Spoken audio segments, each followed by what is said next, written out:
Hello everyone, how are you all. आप सब अच्छे होंगे ये मैं उम्मीद करती हूँ। और आज मैं आपके सामने आई हूँ एक न्यू टॉपिक के साथ। And that topic is very very important, specially in research. आप कोई भी एजुकेशनल रिसर्च में देखेंगे कि जो रिसर्च टॉपिक कैसे सिलेक्ट करें, कैसे उसको आइडेंटिफाई करें, कैसे उसको डिफाइन करें, ये बहुत ही ज़रूरी इम्पोर्टेंट है। और उसके बारे में आज डिस्कशन करेंगे विथ सिंपल लैंग्वेज। एक सरल और सहज भाषा में मैं आपको समझाऊंगी कि क्या है रिसर्च टॉपिक, कैसे रिसर्च टॉपिक हम ढूंढ सकते हैं, कैसे उसको डिफाइन करेंगे, उसके बारे में हम डिस्कस करेंगे। So let us come to the topic. तो बेसिकली हम ये कहेंगे कि रिसर्च टॉपिक, और हम कह सकते हैं कि आइडेंटिफिकेशन और definition of research topic, this is the first step. ये कोई भी रिसर्च का, किसी भी रिसर्च का क्या होता है, ये पहला स्टेप है जिसको हम फॉलो करते हैं। और इसमें क्या होता है, इस स्टेप में हम कोई भी टॉपिक जिसके ऊपर हम रिसर्च करना चाहते हैं, कोई भी प्रॉब्लम हो सकता है, कोई भी इशू पर्पस हो सकता है जिसके ऊपर हम रिसर्च करना चाहते हैं, उसी को हम रिसर्च टॉपिक कहते हैं। तो selecting a research topic set the road map for systematic and smooth investigation. तो किसी भी रिसर्च में एक टॉपिक को सिलेक्ट करना इज़ वेरी इंपॉर्टेंट, क्योंकि रिसर्च टॉपिक आपको बताता है कि आपका पर्पस क्या होगा, आपका उद्देश्य क्या होगा, आप कौन सी मेथड यूज करेंगे, आप कौन सा सैंपल यूज करेंगे, आप कौन सा पॉपुलेशन यूज करेंगे, वो डिटेल, और कौन सा रिसर्च डिज़ाइन आप यूज करेंगे, वो डिटेल आपको पता चलता है रिसर्च टॉपिक चूज होने के बाद। तो पहली बार मैं आपको ये बताती हूँ कि रिसर्च टॉपिक वो टॉपिक है जिसके बारे में आप रिसर्च और इन्वेस्टिगेशन करना चाहते हैं, कुछ जानना चाहते हैं उस टॉपिक के बारे में।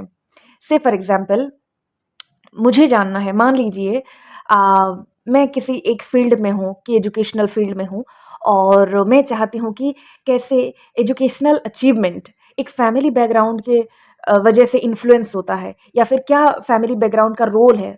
फैमिली बैकग्राउंड मीन्स आपका परिवार का एजुकेशनल स्टेटस क्या है, इकोनॉमिक स्टेटस क्या है, सोशल स्टेटस क्या है, ये सब सारे स्टेटस कैसे आपका एजुकेशनल अचीवमेंट को बढ़ाते हैं, घटाते हैं, उसको मैं जानना चाहती हूँ। तो ये जो जानने मतलब जो मैं जानना चाहती हूँ जिसके बारे में, कि कैसे एक फैमिली बैकग्राउंड एजुकेशनल अचीवमेंट को इम्पैक्ट करता है किसी भी बच्चे को, यही मेरा क्या हो जाएगा, रिसर्च टॉपिक। और इसी के अनुसार मैं अपना टॉपिक मतलब मैं रिसर्च मेथड चूज करूँगी कि कौन सा मेथड में डेटा कलेक्शन करूँ।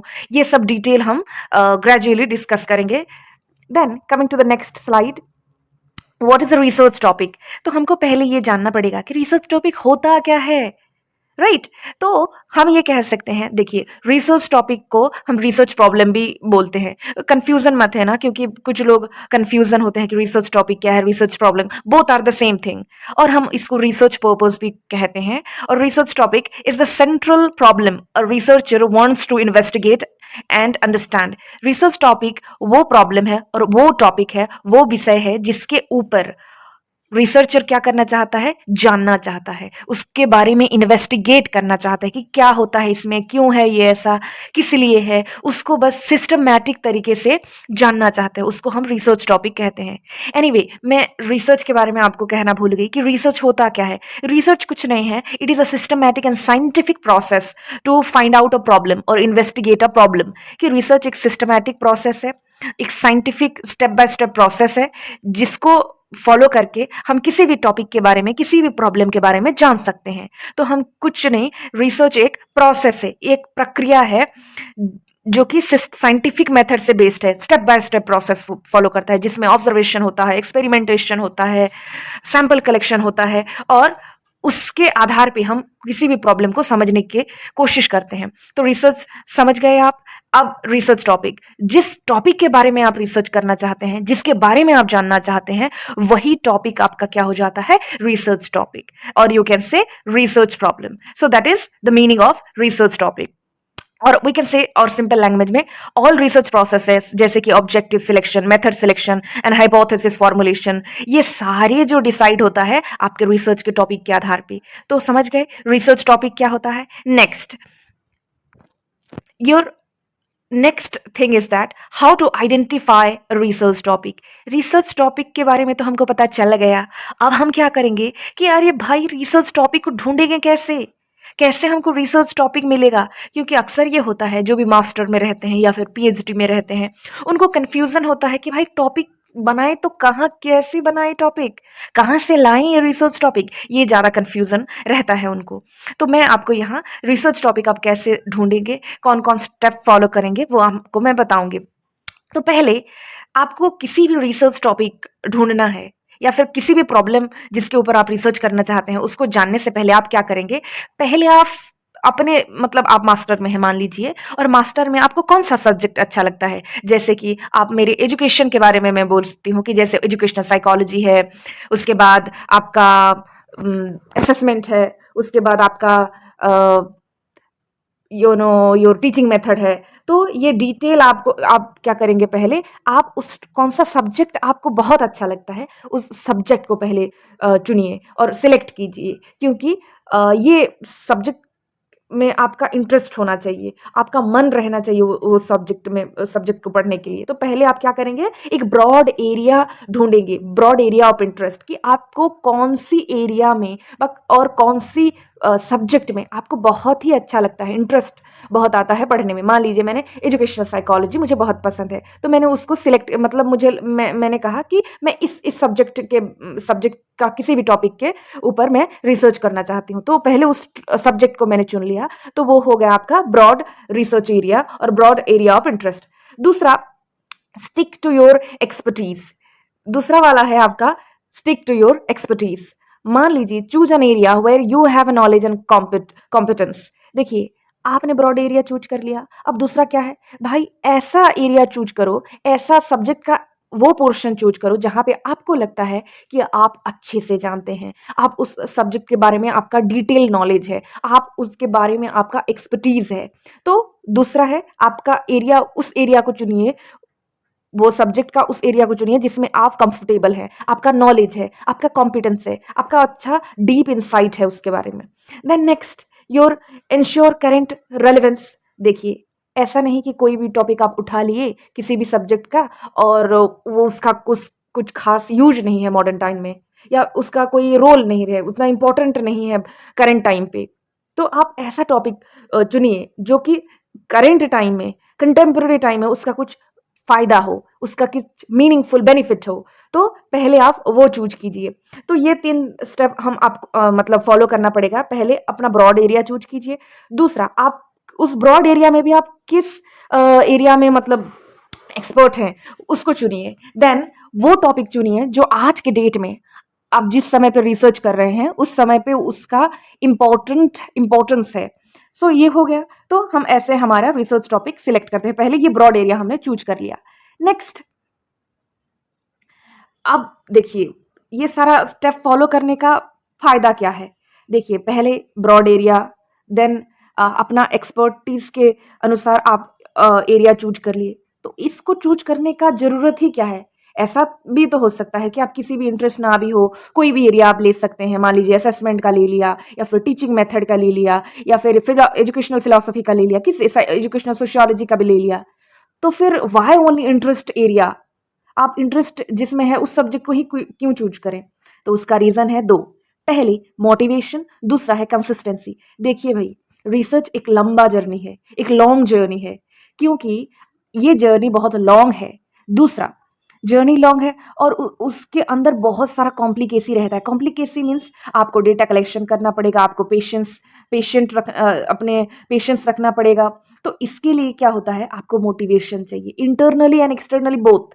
तो पहले तो इंटरनली आप मोटिवेटेड होना चाहिए, आपका इंटरेस्ट उसमें लगा रहना चाहिए, क्योंकि ये 1 दिन 2 दिन 1 महीने 1 साल का नहीं है, किसी का 5 साल भी हो सकता है, किसी का मतलब depend upon the course you are doing. Like if you are doing PhD, आप पीएचडी कर रहे हैं तो मिनिमम आपको 3 to 4 5 ईयर, किसी किसी का 8 ईयर्स भी हो जाता है। अगर आप मास्टर में तो यूजुअली 2 ईयर्स में कंप्लीट हो जाता है, लेकिन बहुत डिफिकल्ट होता है। तो इसीलिए आप उसी सब्जेक्ट एरिया को चुनिए जहाँ पे आपको लगता है मुझे बहुत इंटरेस्ट है, आप बहुत कंफर्टेबल हैं, ना कि इधर उधर से कोई भी सब्जेक्ट चूज कर लिया जिसका लेटर बाद में आपको परेशानी हो, आपको अच्छा ना लगे, बाद में आप चेंज करना चाहोगे तो भी बहुत दिक्कत हो जाएगा, क्योंकि आपके पास टाइम बहुत कम रहता है। तो ये है कि आपको मोटिवेशन मिलता है हम अगर अपने इंटरेस्ट के अनुसार किसी भी फील्ड को चूज करते हैं। दूसरा कंसिस्टेंसी, आप कंटिन्यूअसली काम अगर करोगे तभी आपका रिसर्च सक्सेसफुल होगा, क्योंकि research is a long journey, it needs time. इसको आपको टाइम देना पड़ेगा, आपका एफर्ट्स देना पड़ेगा। तो आपको अगर कंसिस्टेंट होना है तो आपको उसी एरिया को चूज करना चाहिए जो कि आप जिसमें आप कंफर्टेबल हो, एक्सपर्ट हो, इंटरेस्ट है आपका। सो ये दो रीजन है।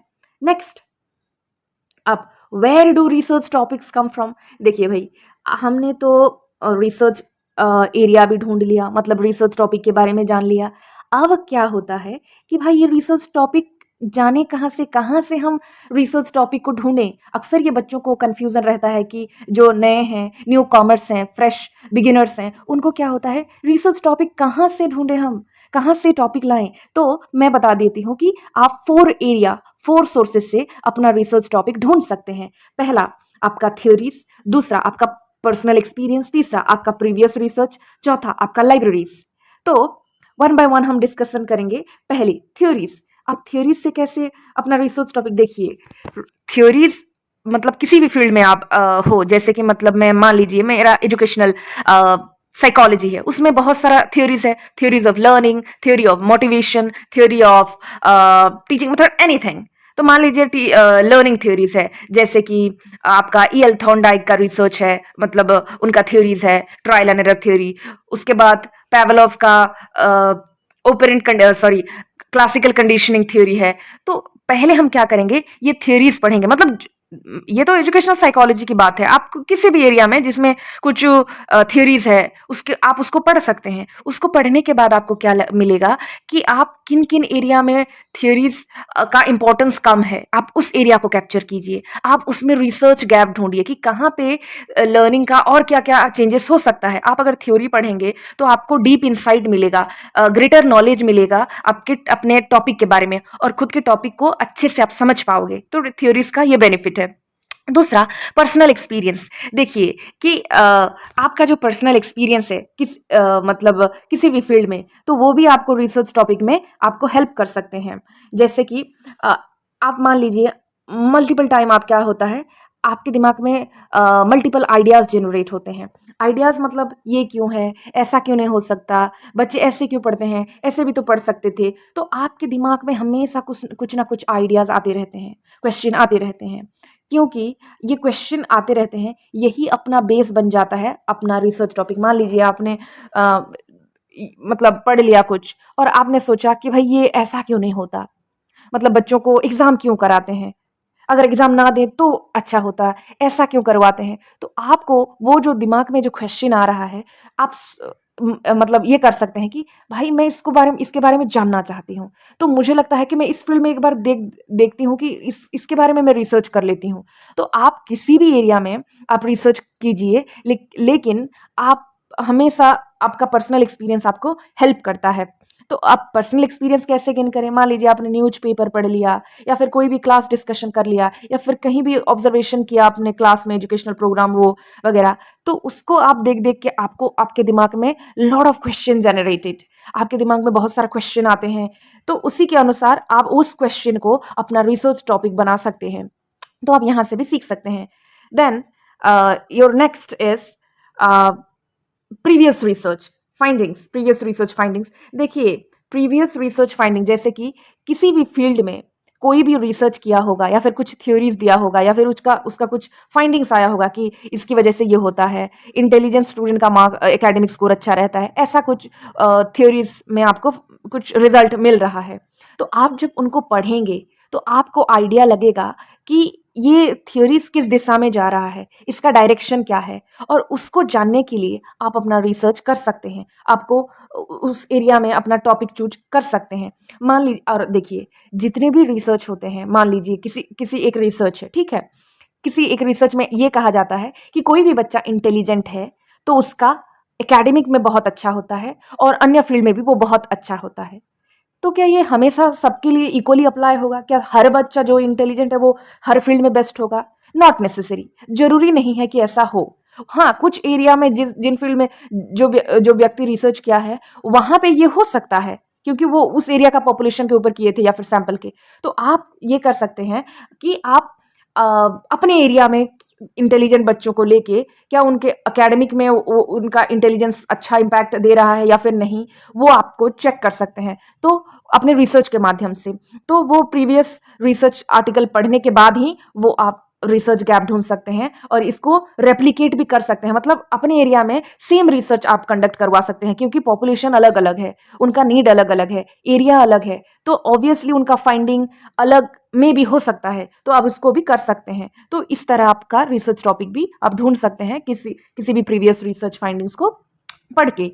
Next, your libraries. देखिए भाई, सबसे तो इम्पोर्टेंट सोर्स है किसी भी रिसर्च टॉपिक ढूंढने के लिए, वो होता है थ्योरीज, उसके बाद डिफरेंट पीपल का रिसर्च फाइंडिंग्स और अपना पर्सनल एक्सपीरियंस, और चौथा हो गया लाइब्रेरीज। देखिए, आप लाइब्रेरीज में पता है लाइब्रेरी में बहुत सारा रिसोर्सेस रहते हैं, बुक्स रहते हैं, आप जाइए वहाँ पे पढ़िए और आपको क्या ऐसा डिफरेंट लगता है, कुछ नॉलेज मिलेगा आपको। उसके बाद आप अपने रिसर्च कोई भी एरिया आपको अच्छा लगा और उसके बारे में आप जानना चाहते हैं, तो वो भी आपको हेल्प करेगा अपने रिसर्च टॉपिक ढूंढने में। तो ये चार टोटल 4 सोर्सेस हैं जहां से आप अपना रिसर्च टॉपिक ढूंढ सकते हैं। पहला हो गया थ्योरीज, उसके बाद personal experience, and then previous research और libraries. So this is all about your research topic, and thank you very much, and please subscribe my channel and like the video if you like it. Please like the video and comment me if you find any problem with this, and if you have any queries, please comment me in the comment section. And till then, bye bye, take care everyone.